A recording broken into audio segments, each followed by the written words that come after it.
intelligent too. Ooh, you my sweetheart. I've always liked my women book and street smart. Hey guys, welcome back to my channel. Today I'm actually going to be doing a book review slash book discussion on Girl Wash Your Face by Rachel Hollis. So this was actually the first book that we read in a book club that I'm a part of. And I was really excited, not so much because of the book, but because we were actually starting the book club, and I've always wanted to be part of a book club, and just like how I made this channel to kind of engage with different readers and learn about different types of books and kind of like expand my book universe, so to speak. I was really excited to connect with different women about these books and just get different opinions and different point of views.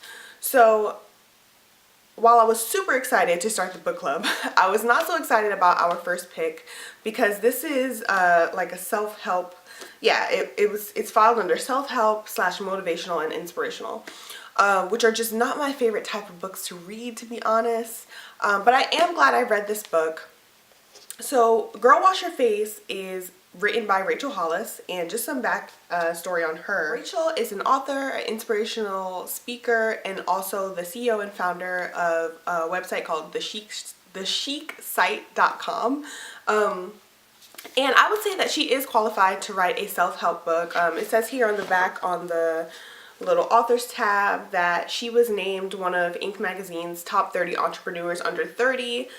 She has a booming business. She's written other books. Party Girl, Sweet Girl, The Smart Girl. She has a cookbook. So she's definitely an influencer, so to speak, in the inspirational lifestyle realm of things. So I think she is qualified to write a book. So just to say that to start. The way this book is broken down, it has 20 chapters. Sorry, I have some notes down here. That's why I keep looking down there. But it has 20 chapters, and each chapter starts with a lie that either a reader sent Rachel or Rachel encountered during her life, just general lies that women are told or that manifest in women's lives. And then throughout the chapter, she'll tell a short story on how that lie showed up in her life, and then how she overcame the lie and realized that it's not true and she does not have to live her life with that lie in mind, which I thought was really great. Most of the lies I could relate to, but some of the women in the book club said they couldn't really relate to some of the chapters because they are focused on being a mother. I have a child, you know, my baby is now 6 months, so I could relate to literally all the chapters, but there are some things, give or take, that you might not be able to relate to, so that's something to keep in mind. Overall, I would give the book a 3 out of 5 stars, and to me, that's really good for a self-help book because I do not like self-help books. And it's also better than my first impressions. So first impressions, when I was just picking up the book, I was just like, Rachel, I didn't know anything about her. I hadn't read any of her other books or visited her website or anything like that. So I was just like, what is she gonna teach me about life type of thing? Which I think a lot of people think when they pick up self-help books. It's like, are you really gonna tell me anything I don't know? And she did. She did share some insight and kind of have some antidotes in there that I hadn't thought about. So that's why I would give the book a 3 out of 5. Overall, I liked the content, but there were a couple of things that I disliked. So I'm just going to say now that I am going to go into some spoilers. So if you are planning to read this book, I would say click out now. But I would definitely give it a read. It's not too thick of a book, so it has 213 pages, so it's not like a super heavy read. It's kind of light, and I think it was perfect for our first book in book club, just because the type of questions that we got to answer kind of gave everybody a general view on the other ladies in the group, because we kind of had to share some personal stories, so it got us more acquainted with each other. So I would say this is a perfect book for a book club, and if you just need a little bit of inspiration in your life, it's definitely a good pickup, a nice easy read. Now for a bit of spoiler information. So like I said earlier, I was kind of looking at the cover like, what is Rachel gonna teach me? I kind of had this like preconceived notion, judgment in my head that it was gonna be like some lady probably came from a great family, went to a great college, you know, and this is not to take away from people, you know, who do have that life and become successful. You have every right. Do your thing. But I thought that was just kind of the general vibe. But it turned out not really to be like that. So Rachel came from like a really small town. She moved to LA. Really grinded to become successful and build this career that she has, which is awesome. And she also has some struggles, which it's kind of hard. Like I know struggle in my life, so it's hard for me to relate to people who have never had to struggle for anything. You know what I mean? So if somebody that's never really been through anything is making a self-help book, it's going to be like, I'm going to be looking at them with the side eye. But she revealed, you know, a death in her family that really shook up her life. And then also what I found more endearing was the adoption story that her and her husband went through. So they really wanted to adopt a child from Ethiopia, and to make a long story short, they just had to go through so many hoops, and you know, it was really hard for them to go through with this adoption. It ended up falling through, and then the adoption program in Ethiopia ended, and no foreign countries could adopt Ethiopian babies. So that was really hard on her family. It was really something that they wanted to do, and their heart was in a good place. You know what I mean? So I like reading that part really crushed me, because I was just like, wow, you know, you're trying to do something great. Obviously you have a benefit from it, because you know she's going to be getting the daughter that, you know, she would have adopted, but also you're trying to make somebody else's life better, and then all of a sudden, boom, you can't do it at all. No foreign countries can adopt Ethiopian babies, and that was just really heartbreaking. So hearing that she, you know, went through something like that, just it made me see her in a different light. Like, okay, she does know the struggle, she does know sadness and anger, and you know what I mean, like she really knows these emotions that she's trying to tell us not to feel, you know. So I liked hearing about her story, and she did go through different channels to end up adopting a child. So that's what I liked most about the book, I would say, is the adoption story.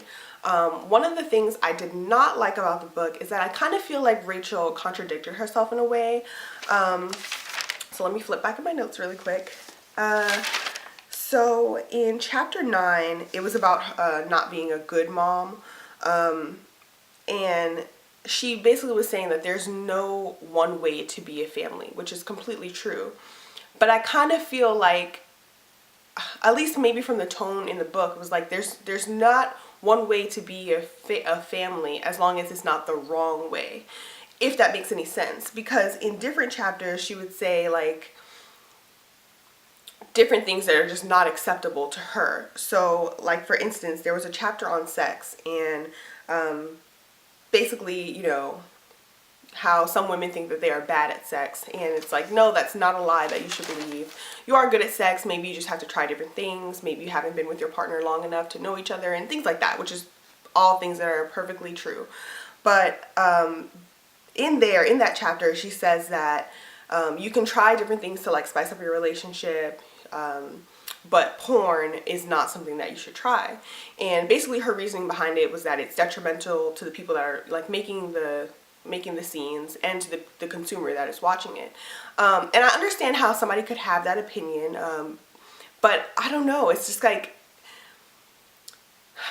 it's kind of like, who are you to say that that is wrong for somebody? And she did start out the book by saying that she is a Christian woman, and I would never tell somebody what to believe or what their faith should be or what their faith aligns with. But obviously, as a Christian woman, she doesn't support the porn industry and stuff like that. But it's kind of just like, she's saying there's no wrong way to be, but don't be this way. Like, you know what I mean? I don't know. I just found like it was kind of contradictory. Is that even a word? I kind of felt like she contradicted herself in that way. But that was really the only issue that I had with the book. The rest of the advice that she gave, I thought was pretty spot on and pretty solid. And I'm not saying that I completely agree with the porn industry, or that everybody should be out here watching porn or creating porn. I'm just saying, if you're going to say there's no wrong way to be, then I kind of feel like you have to end the sentence there. You can't put stipulations on what's wrong or right. But that's just my opinion. I'm one person. But the rest of the book I thought was really great. I thought she gave really great advice on being a mother, and how to get out of like dark situations. One of the best bits of advice that she gave was to be best friends with your hero. So something that she does to like push herself through tough situations is to think about somebody that she admires and think about like how she would spend a day with them, and you know, different questions that she would ask them, and it kind of puts her in the mind frame of, you know, spending time with somebody that's great, and that lifts her up. So I thought that was a really great idea. And it was definitely one of the questions that I asked in book club, and some of the girls said that, like, you know, they don't really have celebrity, like, you know, idols or things like that, but then some of the girls shared that they might hang out with like Oprah, Beyonce, things like that. I would definitely hang out with Rihanna, just in case you were wondering. We would go shopping, and I would just ask her, like, how do you not let what people say get to you? Because Rihanna just seems like such a badass. Like, she just, you know, she always has a comeback for somebody, and she just seems so comfortable in her skin. So I would really ask her, like, how do you keep this mindset going, you know, with all the scrutiny that you faced in this industry? So I thought that little tidbit of information was really helpful and fun. So like I said, overall, I would give the book a 3 out of 5. I think that it was great. It's a nice, easy read, and it was inspirational. It did kind of like kickstart me to feel inspired and feel like, hey, you need to take control of your life. You need to wake up and wash your face and stop crying, wipe that mascara tears out your eye, wake up, wash your face, and get to business. So in that aspect, it definitely did inspire me. Like I was saying, I think that it was a really good read, and that you should check it out. Thanks for watching. Bye.